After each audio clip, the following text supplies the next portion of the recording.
नमस्कार दोस्तों, आज है 19 मई और शुरुआत करते हैं मध्य प्रदेश की खबरों से।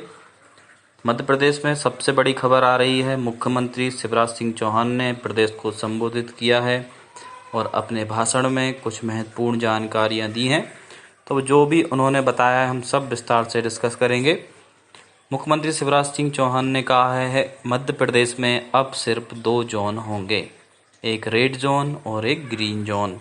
जैसा कि आपको पता है, प्रधानमंत्री नरेंद्र मोदी ने और केंद्र सरकार ने राज्यों को ये छूट दी थी कि वो अपने हिसाब से अपने प्रदेश में जोन का निर्माण कर सकते हैं, जोन घोषित कर सकते हैं। किस जिले को किस जोन में रखना है वो अपने स्तर पे डिसाइड कर सकते हैं।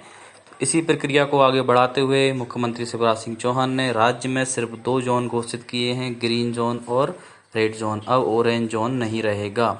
और मध्य प्रदेश में भोपाल, इंदौर समेत 7 जिलों को रेड जोन में रखा है। बाकी के सभी जिले ग्रीन जोन में रहेंगे और पूरे मध्य प्रदेश में रात 7 से सुबह 7 बजे तक कहीं भी आना जाना प्रतिबंधित रहेगा। तो पूरी खबर की ओर चलते हैं। लॉकडाउन के फेज़ 4 में मध्य प्रदेश में सिर्फ रेड और ग्रीन जोन होंगे।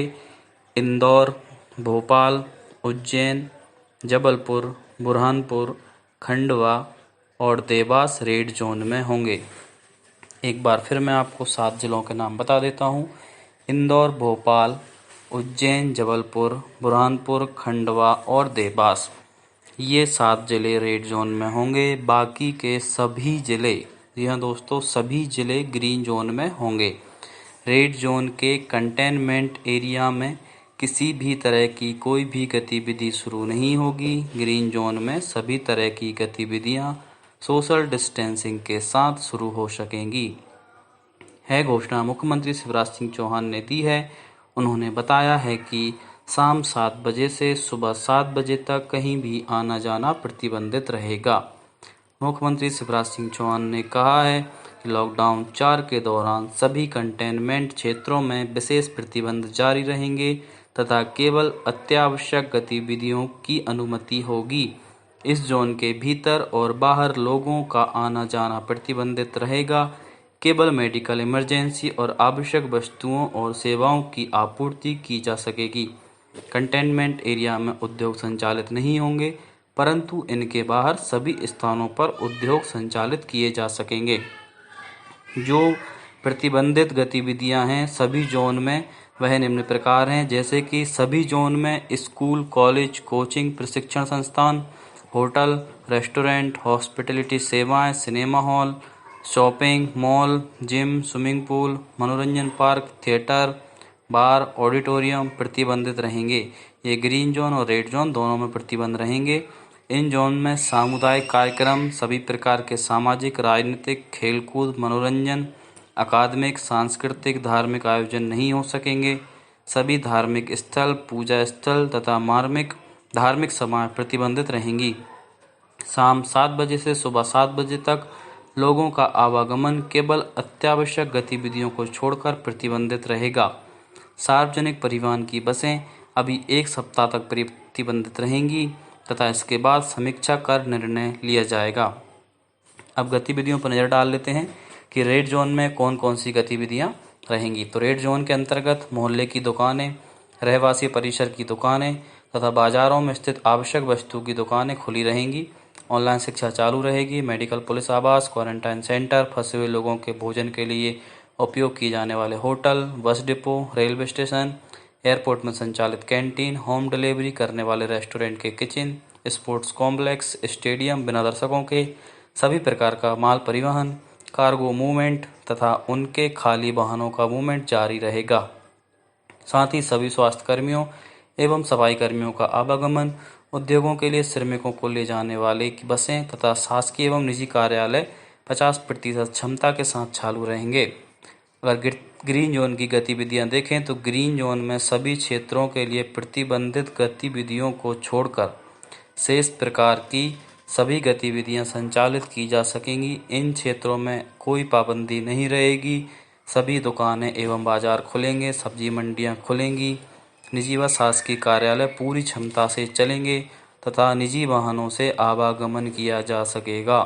यदि किसी ग्रीन जोन जिले में पॉजिटिव प्रकरण बढ़ते हैं तो वह रेड जोन में परिवर्तित किया जा सकेगा। कुछ सावधानियां हैं जो सभी जोन के लिए अनिवार्य हैं।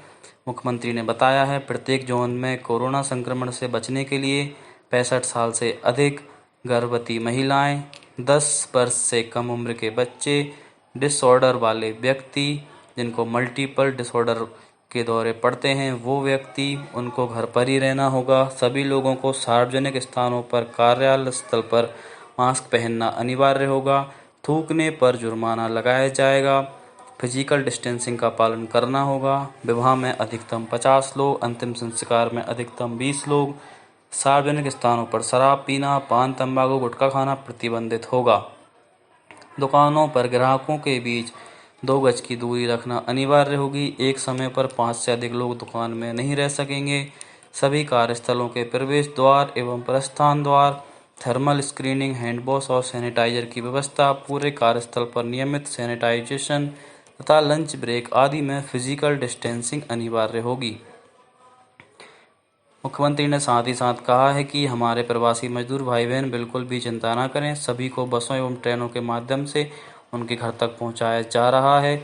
इसके लिए 91 से अधिक स्पेशल ट्रेन तथा हजारों बस अभी तक लगाई गई हैं। साथ ही प्रदेश के एक जिले से दूसरे जिले तक भी मजदूरों को पहुंचाया जा रहा है।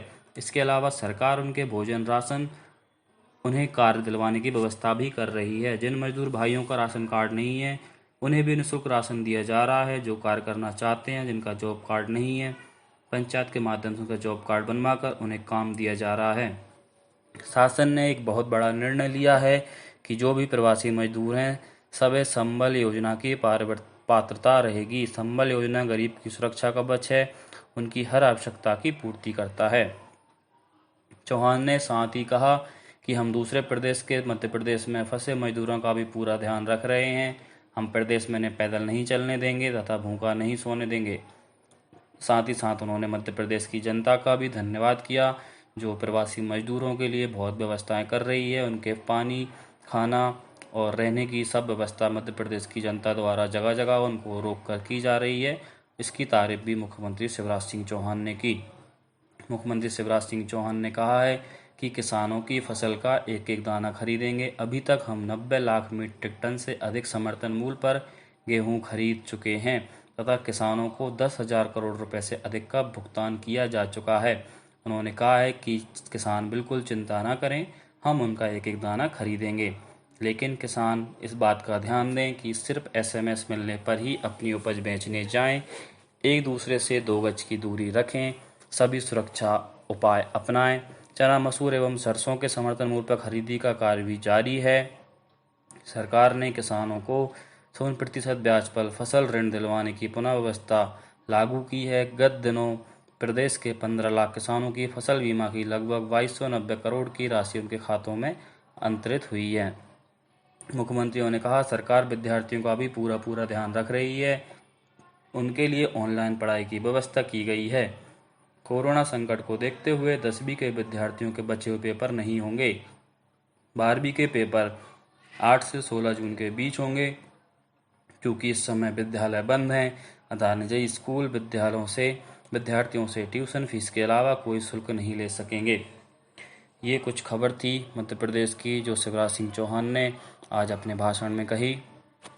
एक खबर और आ रही है, CBSE ने 10वीं 12वीं की परीक्षा का टाइम टेबल जारी कर दिया है। तो इस खबर को हम विस्तार से देखते हैं। भारत सरकार के मानव संसाधन एवं विकास मंत्री रमेश पोखरियाल ने central board of secondary education CBSE के 12वीं के शेष पेपरों की डेट शीट जारी कर दी है। इसमें डेट शीट की घोषणा 16 मई 2020 को होने वाली थी, लेकिन तकनीकी कारणों से इसकी घोषणा 2 दिन बाद के लिए टाल दिया गया था। 12वीं और 10वीं परीक्षाओं की तारीखों की घोषणा की है। इसके अनुसार अगर हम देखें तो 1 जुलाई को सोशल साइंस का एग्ज़ाम और 2 जुलाई को साइंस थ्योरी का और साइंस विदाउट प्रैक्टिकल का एग्ज़ाम है। और अगला देखें तो 10 जुलाई को हिंदी कोर्स A और 10 जुलाई को हिंदी कोर्स B, 15 जुलाई को इंग्लिश कम्युनिकेट और 15 जुलाई को ही इंग्लिश लैंग्वेज एंड लिटरेचर का एग्ज़ाम है। तो उम्मीद है आपको आज की खबरें पसंद आई होंगी। अगर आपको खबरें पसंद आती हैं तो आपके अपने चैनल रॉयल एनपी को सब्सक्राइब कीजिए, वीडियो को ज़्यादा से ज़्यादा शेयर कीजिए। कल मिलते हैं, धन्यवाद।